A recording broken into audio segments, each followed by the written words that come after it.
नमस्कार दोस्तों, खबर बहुत बड़ी है। महाराष्ट्र में पेच फंस गया है। शिंदे का गला खराब हो गया है। सत्ता के गलियारों में खबर है कि महाराष्ट्र के पूर्व मुख्यमंत्री एकनाथ शिंदे मुख्यमंत्री का पद न दिए जाने से नाराज है, इसलिए वह अपने गांव सतारा चले गए हैं। शिंदे की जो मांगे हैं वो भारतीय जनता पार्टी पूरी करने को तैयार नहीं है, लिहाजा शिंदे ने जो पेशकश की है वो एक बहुत बड़ा परिवर्तन ला सकती है। दोस्तों, इस बीच कांग्रेस की भी कार्य समिति की बैठक हुई और अपनी हार को लेकर पार्टी ने मंत्रणा की है। याद कीजिएगा दोस्तों, अभी 2 ही दिन पहले मल्लिकार्जुन खड़गे ने स्पष्ट कर दिया था कि हमें ईवीएम नहीं चाहिए, एक बार फिर बैलेट पेपर से चुनाव हो।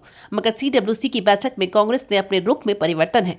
मगर सबसे पहले महाराष्ट्र में जो हो रहा है दोस्तों, उसको लेकर घटनाक्रम बहुत दिलचस्प हो गया है। भारतीय जनता पार्टी क्योंकि एकनाथ शिंदे को मुख्यमंत्री नहीं बनाया जा रहा है, यह बात स्पष्ट है कि पार्टी के नेता इस बात से नाराज है। पार्टी के नेता यह कह रहे हैं कि यह जो चुनाव है वो एकनाथ शिंदे के नेतृत्व में भाजपा गठबंधन मैदान में उतरी थी, तो यह भी कह रहे हैं कि बिहार में देखिए आपने नीतीश कुमार को मुख्यमंत्री बनाया हुआ है, मगर यहाँ तो शानदार जीत मिली है। वो ये भी कह रहे हैं कि लाड़की बहन योजना जिसके चलते भाजपा गठबंधन को जीत मिली थी, यानी महायुति को जीत मिली थी, उसके प्रणेता उसका चेहरा एकनाथ शिंदे थे। भाजपा ने यह सब मानने से इनकार कर दिया दोस्तों।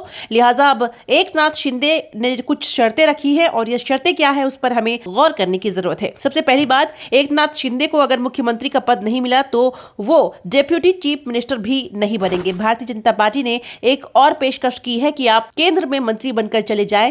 एकनाथ शिंदे ने उससे भी मना कर दिया है। पार्टी के नेता संजय शिरसाट क्या कह रहे हैं आपकी स्क्रीन पर। शिवसेना नेता संजय शिरसाट ने साफ कर दिया कि अगर उनकी पार्टी के प्रमुख एकनाथ शिंदे उप मुख्यमंत्री का पद स्वीकार नहीं करते तो यह पद पार्टी के किसी और नेता को दिया जाएगा। पत्रकारों से बातचीत में शिरसाट ने कहा कि शिंदे निश्चित रूप से केंद्रीय मंत्री के तौर पर केंद्र में नहीं जाएंगे। दोस्तों, न्यू इंडियन एक्सप्रेस क्या लिख रहा है आपकी स्क्रीन पर। शिंदे ने नवेश को मुख्यमंत्री बनाए जाने पर राज्य में सत्ता संतुलन के लिए गृह मंत्रालय, वित्त मंत्रालय और राजस्व मंत्रालय मांगा है। उन्होंने कहा है कि वह फिर तय करेंगे कि उप मुख्यमंत्री किसे बनाना है। इसके बाद अमित शाह ने महायुति के तीनों नेताओं को मुंबई में फिर से मिलने और उनसे संपर्क करने का निर्देश दिया। शिंदे ने आगे कहा कि अगर ये 3 विभाग सेना को नहीं दिया जा सके तो उनकी पार्टी सरकार का हिस्सा नहीं बनेगी। सूत्र ने कहा, उन्होंने कहा कि शिवसेना राज्य में बाहर से समर्थन देगी और पार्टी के साथ लोकसभा सांसद भी बड़े हिंदुत्व के लिए नरेंद्र मोदी सरकार को बाहर से समर्थन देंगे। शिंदे इस बात को लेकर नाराज है कि भारतीय जनता पार्टी के उच्च नेतृत्व में उनसे वादा किया था कि उन्हें 2029 तक मुख्यमंत्री बनाया जाएगा, मगर अब वो अपने वादे से पीछे हट रहे हैं और यह एक शुभ संकेत नहीं है। भारतीय जनता पार्टी ने ऐसे किसी भी वादे से इनकार किया है। भारतीय जनता पार्टी नेता राव साहब दानवे ने कहा है कि हमने ऐसा कोई वादा शिंदे को नहीं किया था। अब इससे दिक्कत क्या होने वाली है, अगर शिंदे इस तरह से नाराज रहेंगे तो कहीं ना कहीं भारतीय जनता पार्टी गठबंधन के स्थायित्व के लिए यह एक बुरा संकेत है। मगर भारतीय जनता पार्टी की निगाह से अच्छी बात यह है कि उसे शानदार बहुमत मिला हुआ है, इसलिए उसे शिंदे की जरूरत नहीं है। स्पष्ट है, एकनाथ शिंदे को किसी भी कीमत पर मुख्यमंत्री पद से कम कुछ जो है वो स्वीकार नहीं है। मैं आपको बतलाना चाहती हूँ एनडीटीवी ने इस बारे में क्या कहा है। जानकारी के मुताबिक एकनाथ शिंदे उप मुख्यमंत्री के साथ गृह विभाग और अर्बन डेवलपमेंट विभाग चाहते हैं। उप मुख्यमंत्री तो तय है और अर्बन डेवलपमेंट मंत्रालय देने पर भी सहमति है, लेकिन गृह विभाग बीजेपी अपने पास ही रखना चाहती है। वहीं अजीत पवार को उप मुख्यमंत्री पद के साथ साथ वित्त मंत्रालय भी चाहिए, जो मिलना लगभग तय है। और इसके अलावा बाकी विभागों का बंटवारा विधायकों की संख्या बल के आधार पर होगा। संख्या बल जिसमें भारतीय जनता पार्टी के पास 130 से ज्यादा विधायक हैं। क्या स्ट्राइक रेट है दोस्तों, 148 में से आप 132 सीटें जीत जाते हैं। और जाहिर सी बात है, आज की तारीख में भारतीय जनता पार्टी की जो हालत है, अगर अजीत पवार या एकनाथ शिंदे में से कोई पार्टी के बाहर चला जाए या सरकार के बाहर चला जाए या समर्थन भी विड्रॉ कर ले तो उन्हें कोई फर्क नहीं पड़ने वाला है। इस बार जो बात देवेंद्र फडणवीस के हक में जाती दिख रही है, उनके पक्ष में प्रधानमंत्री नरेंद्र मोदी भी है, अमित शाह भी है और आरएसएस भी है। सबसे बड़ी बात, अगर अमित शाह का बस चलता तो वो विनोद तावड़े को मुख्यमंत्री बनवा देते, क्योंकि अमित शाह को देवेंद्र फडणवीस बहुत ज्यादा पसंद नहीं है। मगर इस बार देवेंद्र के साथ आरएसएस है। आरएसएस जो हमेशा से ही देवेंद्र के करीबी रही है। प्रधानमंत्री नरेंद्र मोदी वो पूरी तरह से देवेंद्र को जो है समर्थन दे रहे हैं और ऐसे में स्पष्ट है कि किसी भी कीमत पर देवेंद्र के नाम से समझौता नहीं होगा। विनोद तावड़े जिनकी पृष्ठभूमि ओबीसी की है दोस्तों, वो मुख्यमंत्री बन सकते थे, मगर आप जानते हैं कि किस तरह से वो पैसों के साथ कथित तौर पर पकड़े गए थे। इस मामले की जांच अभी तक नहीं कराई गई है। ये बात अलग है कि चुनाव आयोग ने कहा था कि 10 लाख रुपए के साथ पकड़े गए और इस तरह से रंगे हाथों पकड़े जाने के बाद जो है उनका जो चांस था मुख्यमंत्री बनने का वो चला गया। जैसे मैंने बताया दोस्तों, महाराष्ट्र में जबरदस्त पेश है। एकनाथ शिंदे सरकार के बाहर भी जा सकते हैं और आज आज की बड़ी बैठक में एकनाथ शिंदे शिरकत नहीं कर रहे हैं। गला खराब है, सातारा में अपने गांव चले गए हैं, मगर उससे भी बड़ा सवाल क्या कांग्रेस अपने सिर दर्द का समाधान कर सकती है।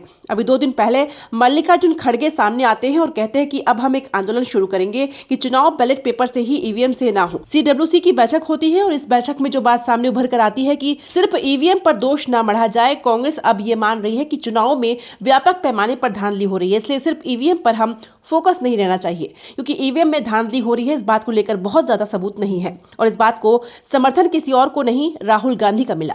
दिलचस्प बात यह है कि वायनाड से सांसद बनी प्रियंका वाड्रा ने यह कहा कि ईवीएम जो है उसी के चलते हार का सामना करना पड़ रहा है। यानी कि ईवीएम को लेकर प्रियंका गांधी वाड्रा और राहुल गांधी में साफ तौर पर एक हल्का सा फर्क दिखाई दे रहा है। मगर ये बात तय है कि CWC की बैठक के बाद अब तय हो गया है कि पार्टी जो है जिस तरह से चुनाव में व्यापक तौर पर धांधली हुई है उस पर फोकस करने जा रही है। तो सबसे बड़ी बात, लोकसभा चुनाव में जीत मिलने के बाद ही उद्धव ठाकरे को आपको मुख्यमंत्री पद के तौर पर पेश करना चाहिए था। अगर आप वैसा भी नहीं करना चाहते थे, कम से कम गठबंधन को मैदान में उतारना चाहिए था, मगर इतने ज्यादा मतभेद थे कि ऐसा उन्होंने किया नहीं। दोस्तों, अखाड़ा बीजेपी गठबंधन है जो व्यवस्था का इस्तेमाल, रिसोर्सेज का इस्तेमाल करता है अपने विपक्ष के खिलाफ। एक छोटी सी मिसाल मैं आपको देखना चाहती हूँ कि भाजपा गठबंधन को जीत किसकी वजह से मिली। लाडली बहन योजना का एक बहुत बड़ा योगदान था।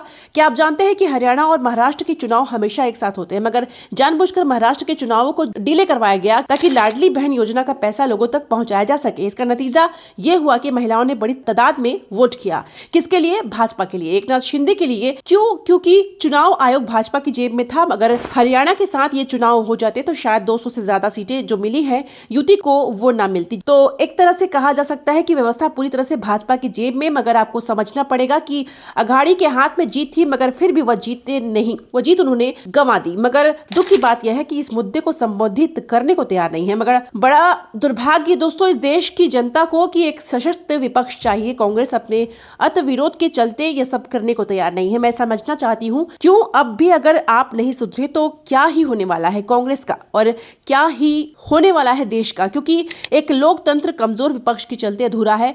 बहुत जरूरी हो जाता है कि कांग्रेस अपने अहंकार को त्यागे, अपने अंत विरोध को संबोधित करे, अपने सहयोगी दलों के साथ मिलकर काम करे, क्योंकि आपको यह बात समझनी पड़ेगी। जिस तरह से मध्य प्रदेश में, इसके बाद महाराष्ट्र में लाड़की बहन बताया जा रहा है कि बिहार में भी ऐसी ही योजना आने वाली है, यानी कि महिला वोट एक बार फिर भाजपा की जेब में, और वह भी एक योजना के जरिए, यानी कि जीत का मंत्र भाजपा को मिल गया है। आपका क्या मानना है? आपकी राय कमेंट बॉक्स में जरूर दें।